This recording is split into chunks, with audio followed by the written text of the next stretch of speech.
Bahasham Harakakwadash. I would also like to give a double honors unto the apostles and the elder bishops of Great Millstone that do rule well, that have taught me this truth. And I would also like to say a sincere shalom unto the hopeful elect, unto the scattered elect, that are scattered through the four winds of the earth, unto the true and sincere brothers that are out there prophesying, laboring in this truth and in this doctrine. Unto you I say shalom. We're getting closer and closer, but Esau is using more devices to push this MOTB. And there was more than likely, I'd say 100% going to push it in the prison system. All right, and this is another device, to destroy Jake, because what are the prisons filled with? Majority Israelites, so-called Negroes, Latinos, Native Americans. I say hell, 90%, maybe 95% are filled with Jake. All right, and this is going to be a device. This is going to be Esau's going to put forth this stumbling block to just trap and snare Jake into taking this MOTB. They're going to give it to them, people on early release programs, and they're just going to give it to the people to trap. All right, they're going to use the prisoners as literally a pilot program for the MOTB, just like they use pilot programs for the UBI, the Universal Basic Income. They're going to do the same thing. In this article, it says how transdermal microchips could revolutionize prison security. All right, and once they put this on the people, ain't nobody, the general public does not care about people in prison. Only ones that care about the individuals locked up in prison is the families of those individuals. But everybody else is like, hey, they went in there for a reason. And a lot of them did. A lot of wicked ass people in there, wicked ass Israelites. Okay, but Esau, knowing that you got to understand that the prison system, these private prisons are financed and by rich Edomites, where these Edomites, even Jake, like Michael Jordan, invested in prisons. So they're going to put a lot of money into this system, whether it's a pilot program, and eventually they're going to roll this different microchipping, GPS tracking systems in the prison system. All right, and it's going to eventually trickle out to the public. All right, but they're going to use the prisoners as pretty much guinea pigs, lab rats.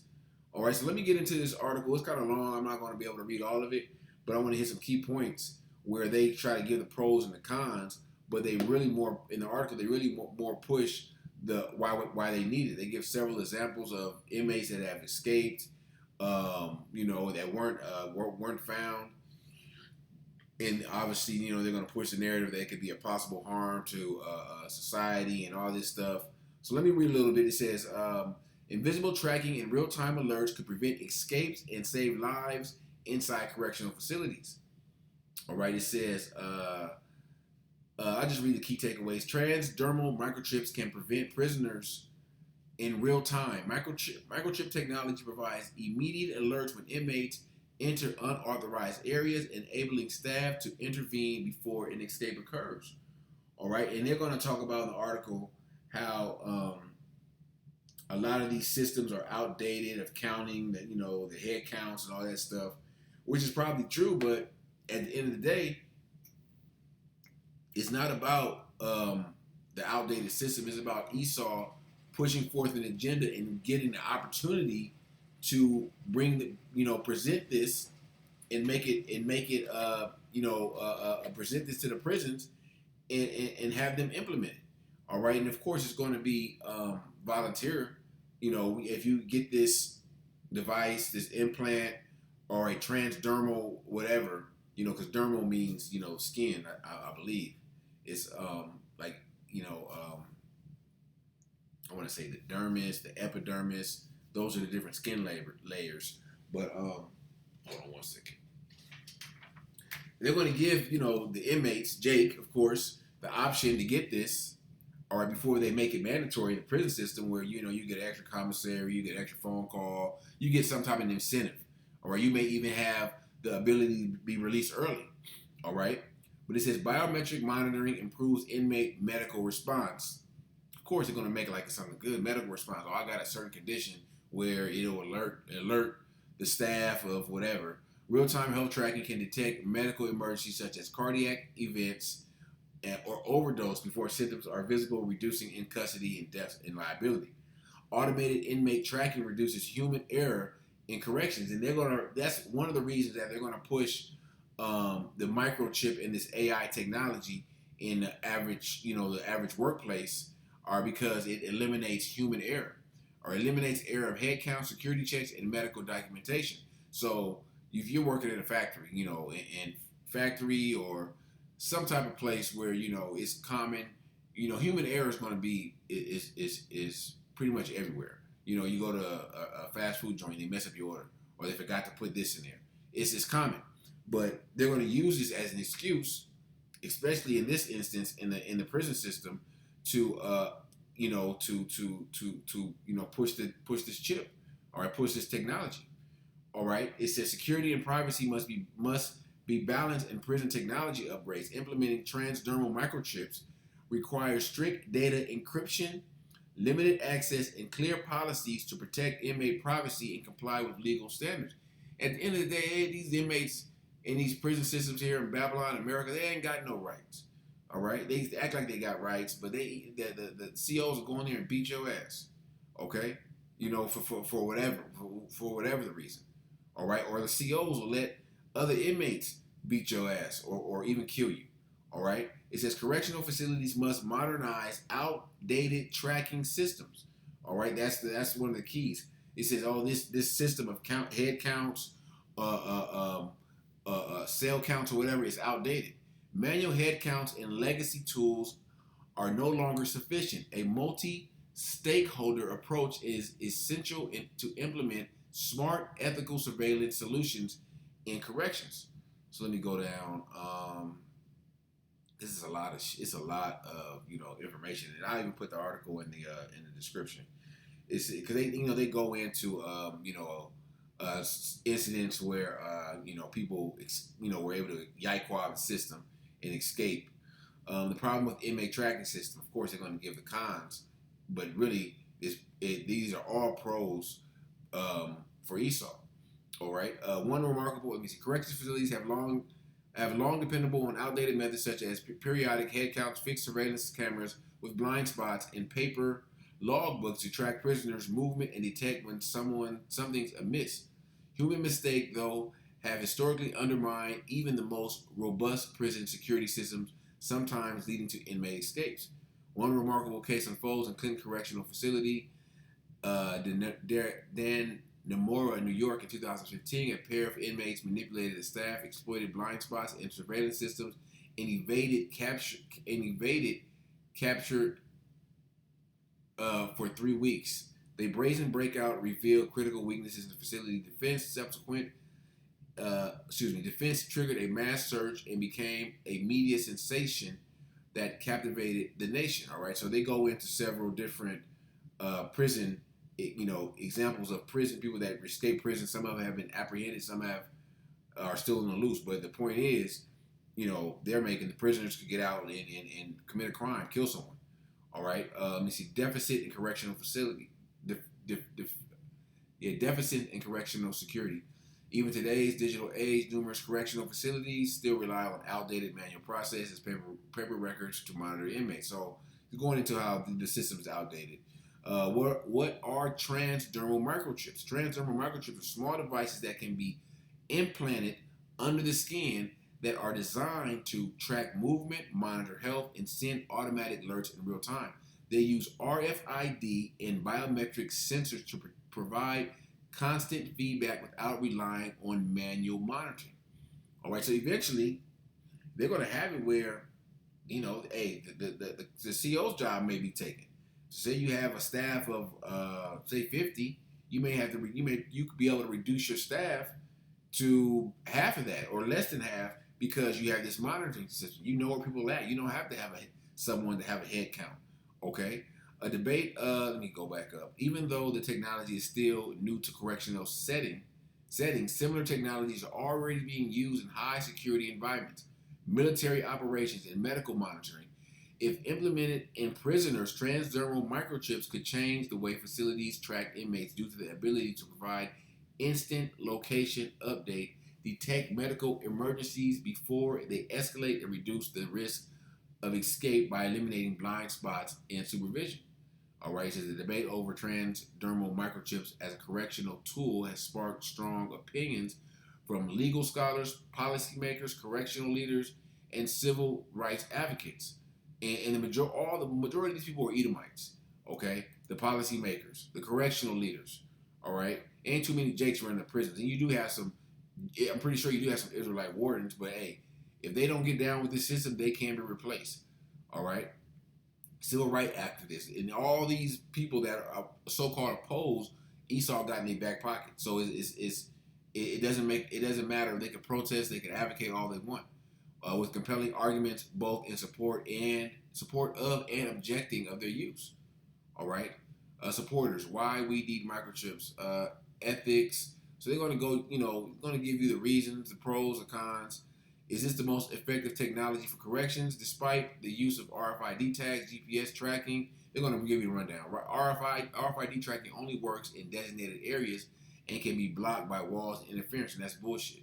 Because all you need to have is the satellite. Put different satellites, or not satellites, antennas, or in specific places that will where it gets a signal. Okay. GPS ankle monitors need constant power, and if batteries die or signal drops, tracking stops. Biometric scanners require inmates to pass through checkpoints, so they don't track movement in real time. So the only choice is the RFID tracker, the transdermal.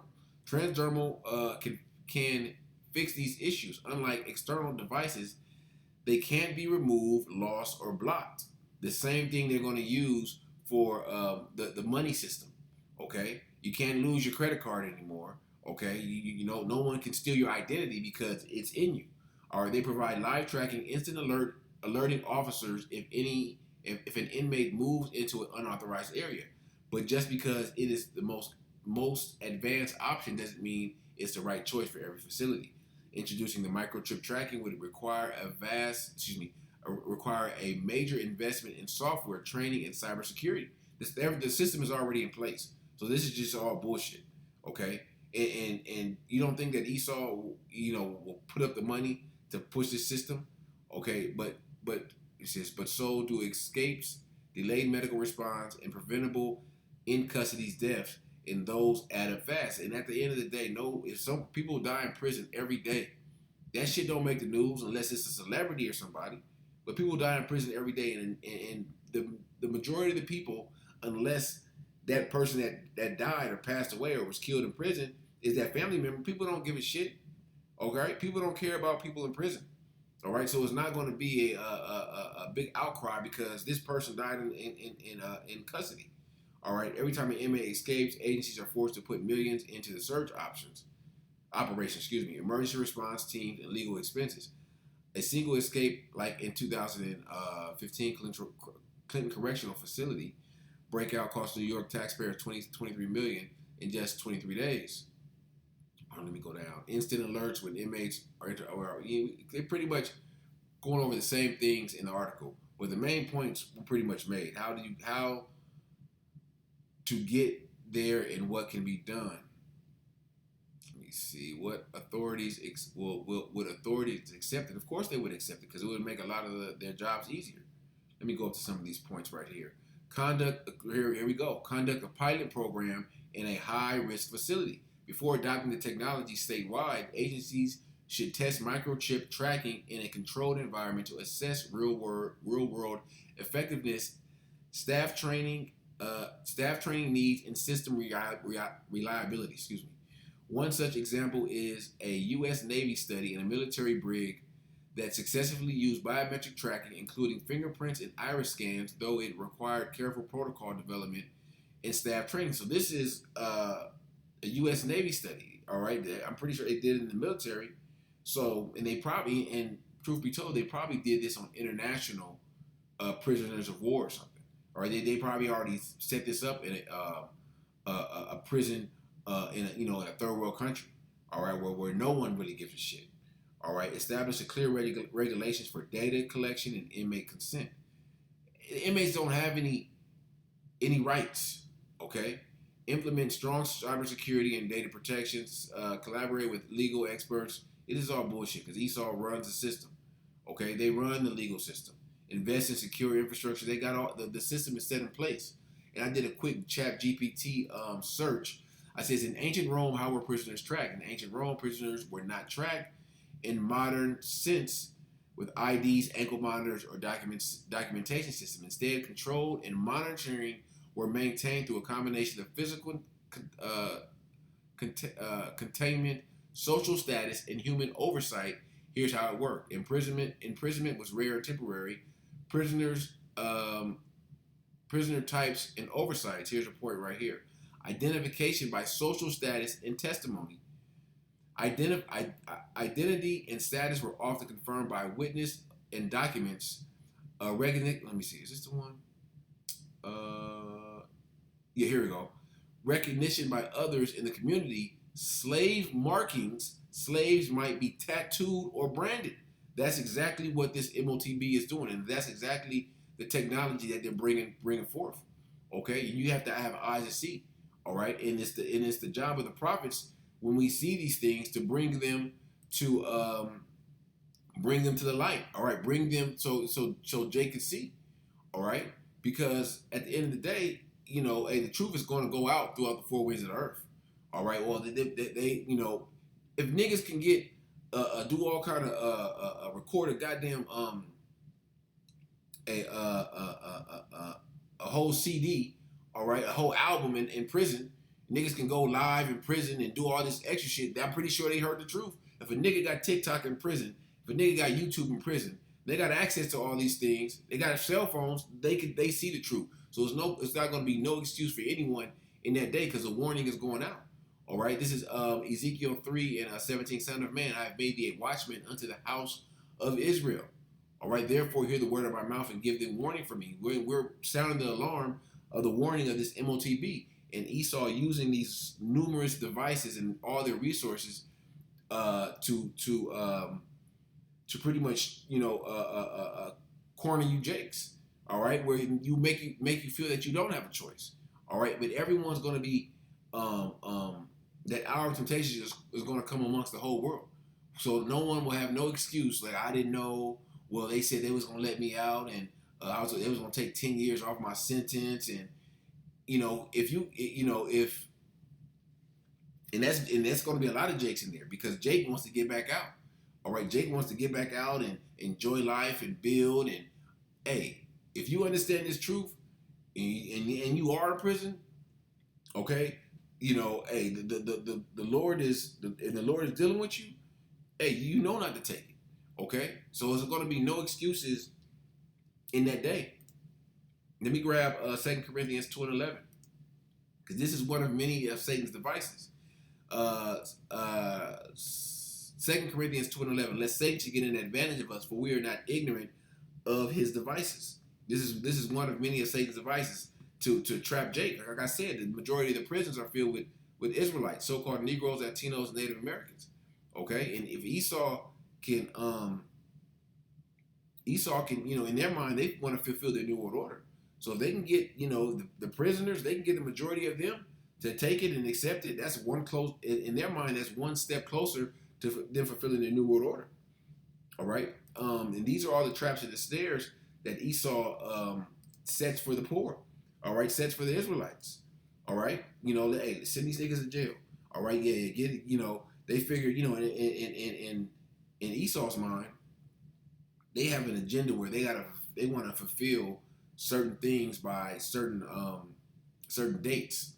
All right, so they got it was a 2020 agenda, now it's a 2030 agenda.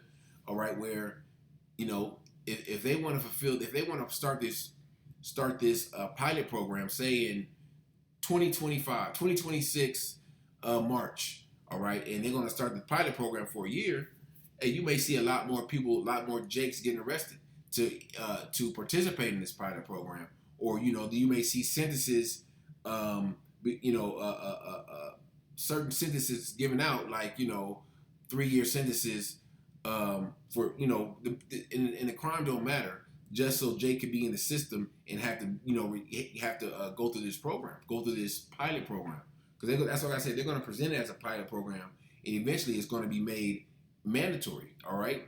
Just like a lot of military have to be chipped down. This is Psalms 10 and verse 8. He sitteth in the lurking places of the villages. In the secret places doeth he murder the innocent. His eyes are privately set against the poor, and the poor is the Israelites. Okay? Esau's agenda is how to make you trip you Jakes up and make you Jakes fall, make you Jakes go off, so he can accuse you to the Heavenly Father. All right, let me go Psalm 64 because this is part of their secret agenda. This is a part of their secret council. All right, they got all types of methods and tricks on how to ensnare and trap Jake. All right, well, we're gonna put it in the prison system first. All right, and then even though those prisoners get out, they already had a chip. Esau ain't been planning this shit since 2020 or 2000, the year 2000. They've been planning this shit for 200 years. Okay, but we're in the times now. We're in the end times where they feel they have all the technology and all the resources to fulfill it. All right, this is Psalm 64 and 2. Hide me from the secret counsel of the wicked, from the insurrection of the workers of iniquity. That's the secret counsel, the wicked elite. All right, who whet their tongues like a sword and bend their bows to shoot their arrows, even bitter words, that they may shoot in secret at the perfect. Suddenly do they shoot at him and fear not. And the perfect in these times is the elect. Okay, because the elect is what separates Esau from fulfilling their New World Order and not. Because the elect are those men, all right, and the elect 144,000 and the 1/3, the women and children, the helps of the prophets, and the 144,000, the men, the prophets, that won't take the MOTB, that won't take the mark of the beast, that will resist, that will be put to death before they take that MOTB. Okay, and Esau knows that. That's why he don't. But and Esau knows that, but he don't know who the elect is. Okay, so he's gonna try any and everything to try to trap Jake. All right, they encourage themselves in an evil manner. They commune of laying snares privately. They say, "Who shall see them?" And this is a snare. All right, this is the ultimate snare. This is the snares of snares. You receiving that MOTB, and they ain't gonna take us to MOTB. They're gonna use words like transdermal microchips, and we know as RFID microchips. Okay, and RFK, Robert Kennedy Jr. already said, and weeks ago that he wanted, everyone chipped. All right, he didn't actually say those words, but he said he wanted technology under the skin, and he's pushing that for health purposes.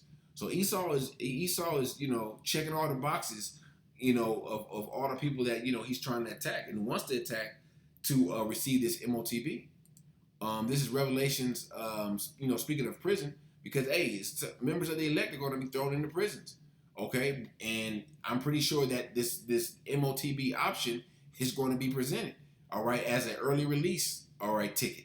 All right, you can get out of this. Correct? You can get out of this this concentration camp. You just got to take this. It says Revelations 2 and 10. Fear none of those things which thou shalt suffer. Behold, the devil shall cast some of you into prison, and ye shall be tried, and ye shall have tribulation 10 days. Be thou faithful unto death, and I will give thee a crown of life. And that trying is that hour of temptation. You're going to be tried. What did I do? Excuse me. Let me go back. Here we go. Let me go to the next chapter, verse 10.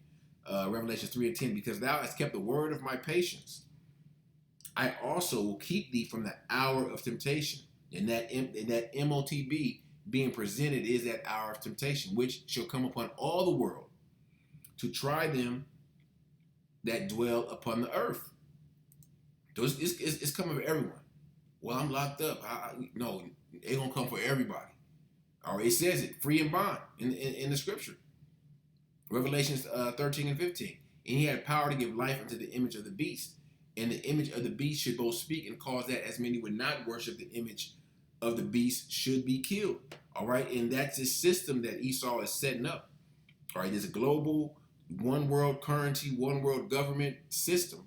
All right, and the beast is the Roman Empire reincarnated into these times.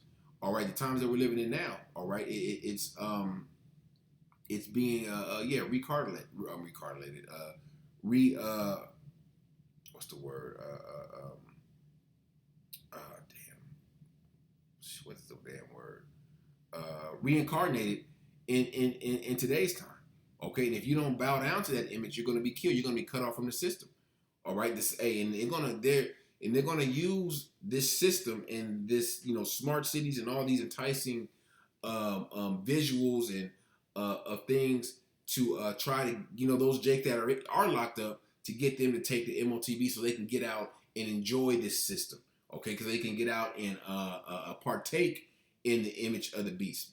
All right, verse 16, and he called it all, both small and great, rich and poor, free and bond, those that's locked up. And that's what this lesson's going into. The inmates, okay? To receive a mark in their right hand or in their foreheads. And that no man might buy or sell, save he had the mark or the name of the beast or the number of his name. So in prison, hey, if you want to go to the commissary, eventually you're going to have that MOTB, okay? And Esau's going to give all kind of incentives and shit in prison. Hey, take this device and you get $1,000 on your commissary. Niggas gonna be lining up left and right. Niggas maybe having two of them. That's how simple Jake is. All right, but it's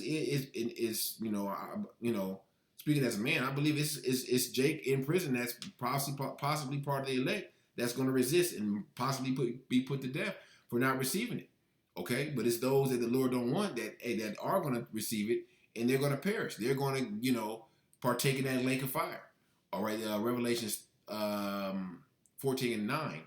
And the third angel followed them, saying with a loud voice, if any man worship the beast and his image, and receive his mark in his forehead or in his hand, the same shall drink the wine of the wrath of the Most High, which is poured out without mixture in the cup of his indignation, and he shall be tormented with fire and brimstone in the presence of the holy angels and in the presence of the Lamb. So that's a personal judgment from the Heavenly Father. Okay, really, excuse me, from the Lamb, from Yahawashi. All right, so you think you got it bad in prison, you locked up, you take that chip, you're gonna receive that personal judgment from the Heavenly Father. Oh, excuse me, from His Son, from Yahawashi. Okay, so Lord willing, this lesson was edifying unto the hopeful elect, and I would like to give all praise, glory, and honor unto Yahawah, Bahasham Yahawashi, Bahasham Harakakwadash, Shalom.